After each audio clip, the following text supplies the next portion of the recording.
Hi, I'm Paul Bailey, Technical Manager of Rotary. I'm here today to explain about squealing.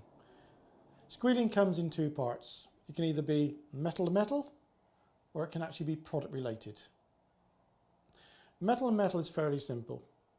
It can either be trapment of product that actually gets caught between the vane and the housing because of the tight clearance. That can be something like straw, swarf, angel hairs from plastic conveying, which is diagnosable quite easily. It gets trapped, it causes the rotor to then push against the body and the end cover, which causes the squealing to actually occur. The other point is, of course, it could do with pressure differential. If the pressure differential is incorrect or the temperature is incorrect, then the clearance that you've actually specified initially is not sufficient for the expansion to actually occur, which then causes the rotor to touch the body and the end covers. This then can be easily eliminated by knowing what the correct temperature is. We then go on to product related issues. You do have the problem that every single product in the food industry especially has moisture content. It's what degree of moisture the content is and also what temperature it actually reacts at. Products have a tendency to smear or glaze, as they would call it, onto the body bore and end covers. So of course when the rotor is coming round, it's wiping the actual bore, it's wiping the end cover. So gradually you start to create layers of material actually onto the housing. So to actually prevent that, you can come up with different ways. Primarily in the rotor design. Rotor design can be chamfered and scallop pockets to let the product easily fall out the pocket.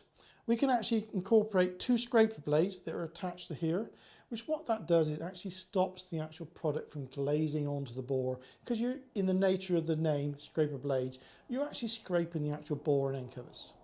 And of course, when it comes to the actual housing itself, having a highly polished surface will actually help the flow of product off the surface.